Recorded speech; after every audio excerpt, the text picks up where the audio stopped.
Hello everybody, kia ora and welcome to this video about the astrological energies affecting us for the week beginning Saturday the 4th of January to Sunday the 12th of January, and that's the first full week in the year 2025. My name is Fiona of Sun and Moon Calendar, and this is Western Tropical Astrology from the point of view of Australia, New Zealand and the Southern Hemisphere. For anyone who doesn't know me, my main thing with astrology so far is to make calendars, and I make a special edition for New Zealand and a special edition for Australia, and you can buy them online at sunandmooncalendar.nz. And in those there's a wealth of information. You've got the lunar months laid out visually. You've got almost daily aspects and transits. Major events are highlighted. I'll talk a little bit about that a bit later on. Meditation prompts and other bits and pieces of information. It's a really big year this year. 2025 is a significant year. It's going to be a historic year in terms of events, I am sure, because of what's happening astrologically that is going to play out on Earth. Anyway, let's get into it. This week is actually a little bit quieter. We've just come out of that Mars opposition to Pluto. We've come out of the Saturn-Jupiter square, still a bit playing out with our energy. Mars is retrograde, so that's an ongoing challenge. But the main events for this week are Mars ingressing or re-ingressing back into Cancer, as it's been retrograding through the sign of Leo and it's now moving backwards into Cancer. And we also have Mercury ingressing into the sign of Capricorn after a long 2 months, long for Mercury, in the sign of Sagittarius. There's been so much going on. I think it's fine that we've got a little bit of a quieter week this week. So let's get into it. Firstly, let's look at the moon phase that we're in. We've just come out of the Capricorn new moon, and that was, sorry, I need to find my arrow. My mic's blocking it.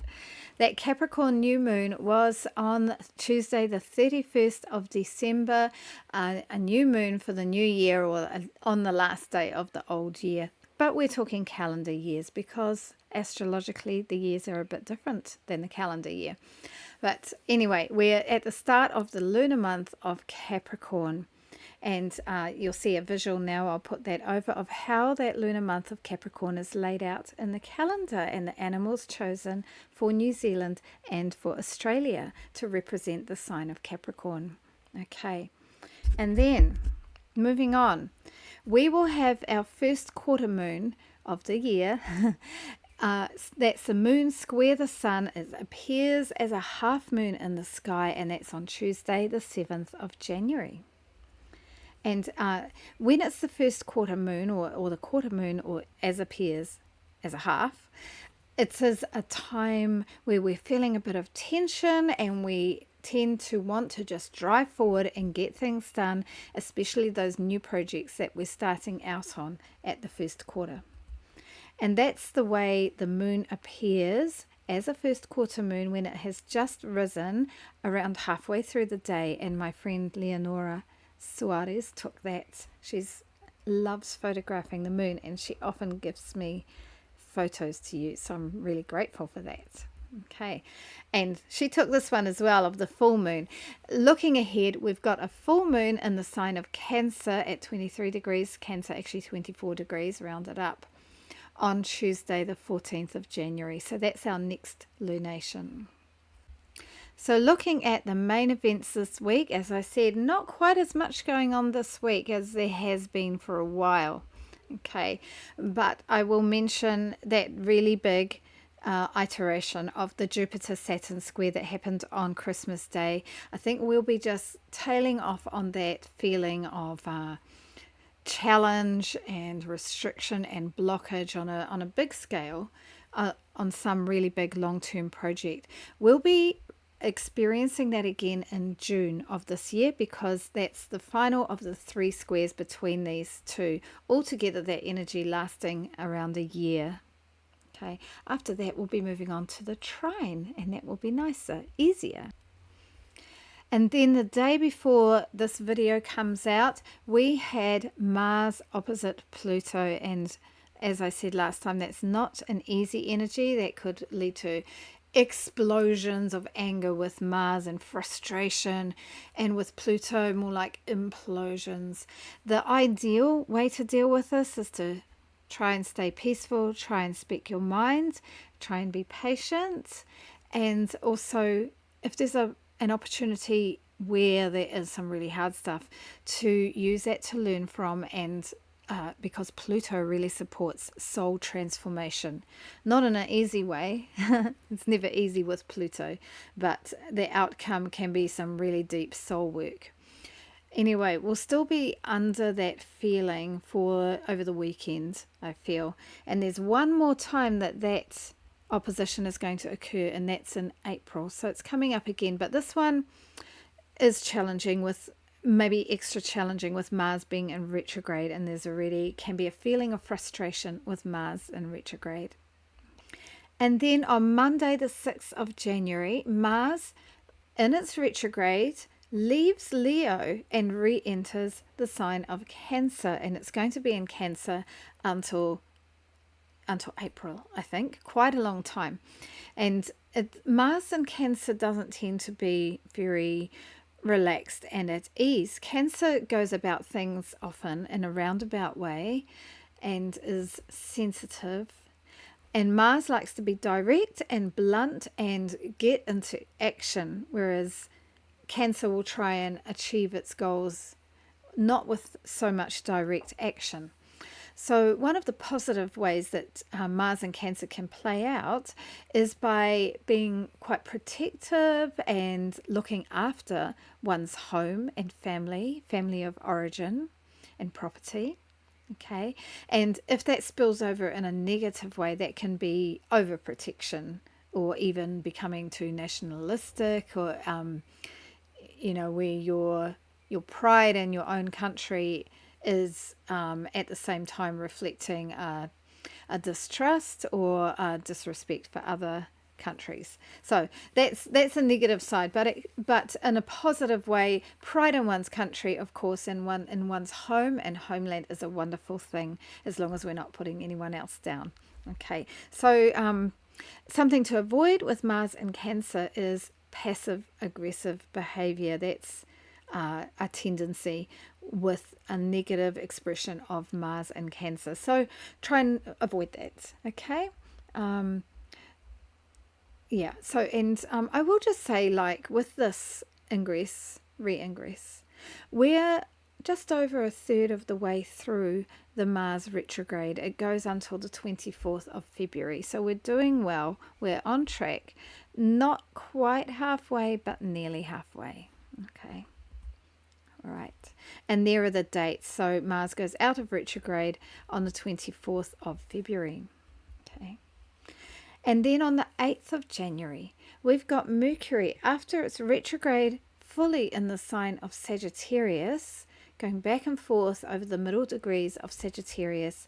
Mercury started to move forward mid-December, and now it's gone over all those degrees. It's out of its shadow. It's moving into the sign of Capricorn, and it's going to be in Capricorn for the sort of normal Mercury amount of time when it's not retrograding. So around about 3 weeks. In the sign of Capricorn, Mercury's communication and ideas and thinking tends to be more methodical, slowed down, thorough, and careful and sensible. So that could be, if you're wanting to do any planning, that you need those kind of qualities in that planning, this would be a good time to do it until the end of January with Mercury in Capricorn. And just after the week that I'm covering in this video, we've got Mars trine to Neptune, Mars retrograde trine to Neptune, and that's a nice one. So that's on the Monday afterwards, where you can feel, despite Mars's retrograde, you can feel like you can take action towards spiritual practice, creative endeavors, imaginative projects. Nice. So all these aspects and transits that I talk about in my weekly videos are featured in the calendar. It's a wall calendar and you can have it all laid out in front of you, easy to check in on every day. So there are almost daily aspects and transits as shown here. So that one there is for the new moon in Aries, and you can see how some of them are highlighted by being printed in a different color, and that shows up where you've got some more important events. They're the ones that I tend to focus on in my videos. Okay, and sometimes when you get an astrological ephemeris or a diary or journal, there's no distinction between the quite major transits or the regular ones like the aspects the moon makes or the smaller aspects, whereas I wanted to show in the calendar how these show up. And the other ways, so there's an example where you can see one of the really big things, big events of 2025 is on the 30th of March, and that's when Neptune moves into Aries after 14 years in Pisces. So that's a big deal, and I've actually got a whole page on the ingresses of 2025. The ingresses of 2025, actually, there it is. The ingresses of this year are way out there. You know, the last couple of years we've had Pluto going into Aquarius, which is a really big deal because Pluto is a much longer time in a sign usually, but in 1 year we've got Neptune going into Aries, Saturn going into Aries, and Uranus going into Gemini. That's one of the ways that make that 2025 is a really big year. So there's a whole page explaining that in the calendar. And in the New Zealand edition of the calendar, all the times are the same, but Australia, you have many wonderful time zones, and so they're set out in the times for Sydney and Melbourne, the whole calendar is, but you've also got a calculation key so that you can calculate for your own time zone. So as it's a quieter week with transits, let's have a look at the planetary placements and where everyone's up to at the moment. Okay, so we've still got the Sun in Capricorn until the 20th of January. The Sun went into Capricorn at the summer solstice. That's the way that tropical Western astrology works, where the solstices are lined up with the signs.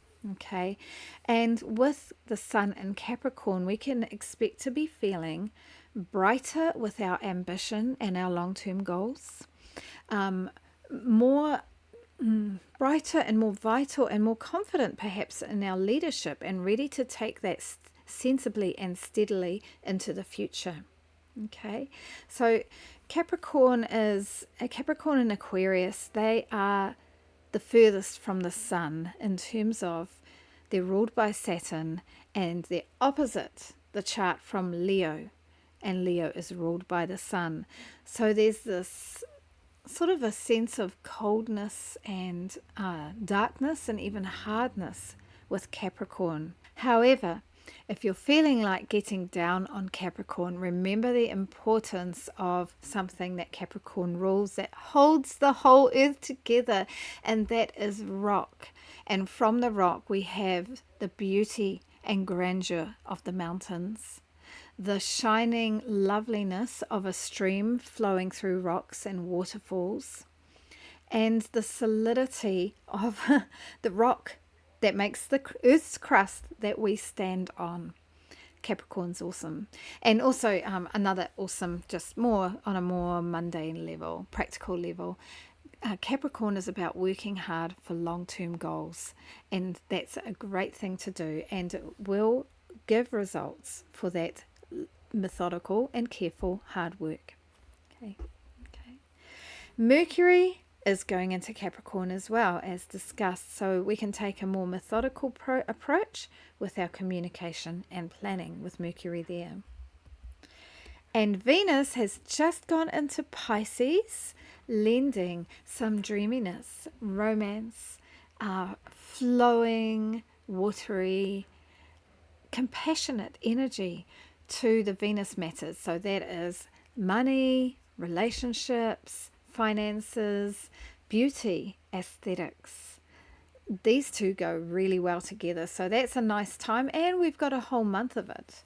Often Venus goes quite quickly through Pisces because I'm Pisces rising. I love when Venus goes through, and it always happens around the beginning of the year, and it seems to go so quickly. Usually I end up like something happens, like I end up with a good haircut, or one year my friend, I'd been wearing brown eyeshadow all my life, and then my friend said, no, you've got brown eyes, you should wear blue or green eyeshadow. And I got that, and it made such a difference. You might get a nice beauty tip like that with Venus and Pisces. But that's also because Pisces is my first house, so it depends what house Pisces is for you. Okay. And Mars has been in Leo, but from the 6th of January, Mars will be in Cancer, where it will make us want to, likely, fight to protect our homes and families, fight to protect our emotional sensitivities. And a good way to expend some of that excess energy might be to do some good, hard exercise. And be careful to avoid being passive aggressive. Jupiter is still in Gemini until June 2025 this year, and with Jupiter in Gemini, we are having luck and expansion and a feeling of optimism and confidence in the Gemini area of your chart. Yeah, so that's what you're having. But right now, Jupiter is retrograde, and it is until early February. And it means that we may have expanded like quite far out in the early part of Jupiter being in Gemini. And now we're needing to go over things and consolidate and revise a few things. And Saturn is in Pisces right from March 2023 until May of this year. And then it will go into Aries, but then come back in September 2025 this year for another few months. And while Saturn is in there, we're having more restrictions and challenges in matters to do with water, mental health, socialist systems like social welfare systems, charity, and things are getting restructured there, but it's challenging. It's not easy. Addictions and escapism, another thing that could be getting some more serious boundaries around it with Saturn there. Okay. And Uranus is in Taurus, another one that is changing signs in 2025, but then I've just put there until 26 because it goes into Gemini and then back into Taurus again. And Uranus in Taurus has been really stirring things up with the ways that we produce food and our banking and financial systems. Okay, over the last 7 years. It's for a long time. Okay. And Neptune in Pisces also changing in 2025 into the sign of Aries, along with Saturn, but then going back into Pisces again, and it won't finally move into Aries until next year. So Neptune is the ruler, the modern ruler of Pisces, so these two go really well together. Neptune is about flowing imagination, connections to the spiritual realm, compassion. We are all connected, we are all one. It's boundless. It's the opposite in many ways of Saturn. Saturn is about the boundaries and the edges of things. Neptune, there's no boundaries. There are no edges. It all just flows in, flows out. Mystically, mysteriously. Yeah. And there's a lot of beauty with Neptune, but it can be very confusing as well. Okay, and Pluto in Aquarius. You will have been hearing about this. Pluto's just moved in for good to Aquarius and will be in Aquarius for 20 years, transforming the ways that we innovate, use technology. We all know this is happening anyway. It's really obvious, but we might well be coming across things that new ideas for humanity and the masses, the grassroots organisations, because that's part of Aquarius. Those Aquarius matters are going to transform, and there might be just some new stuff that we just couldn't even have dreamed of or imagined. There will be. We know that anyway. Yeah, so that's going to be interesting to see that how that plays out, because Pluto will intensify and then crumble or transform what has been or what is going on, and hopefully expose any dark secrets that there are operating under the surface. Okay, this week's aspects and transits. So at the beginning of the week, just before this video comes out on the Friday the 3rd, Venus entered Pisces, bringing us some dreamy sweetness, some romance, some flowing, spiritual, artistic loving, I think. So that's nice. And we also had on the same day, much more challenging, Mars retrograde opposite to Pluto. So hopefully by the time you're seeing this video, that's been okay, and you've been working through whatever's come up, if it has, and you'll be coming out of it probably by about Monday. Okay. On Sunday the 5th of January, the Sun sextile to Saturn. And this can help us have a disciplined approach to our creativity, to our self-expression, our confidence, and our leadership, and even our self-identity. And sometimes the boundaries that Saturn supplies encourages creativity. Okay, and a sextile is an aspect of ease and flow, so that's helpful. Okay, and then on Monday, the 6th of January, as discussed, Mars re-enters Cancer in its retrograde motion. So this is more about, with Mars and Cancer, indirect action, the determination to protect, avoid being triggered easily, or just if you are triggered easily, it might be because of that. And we've got a couple of months, till mid-April that Mars is in Cancer. Even after it goes direct, it still stays for a while in Cancer. So and Cancer is a very emotionally sensitive sign, very intuitive, and anybody who is really intuitive, they tend to be very sensitive.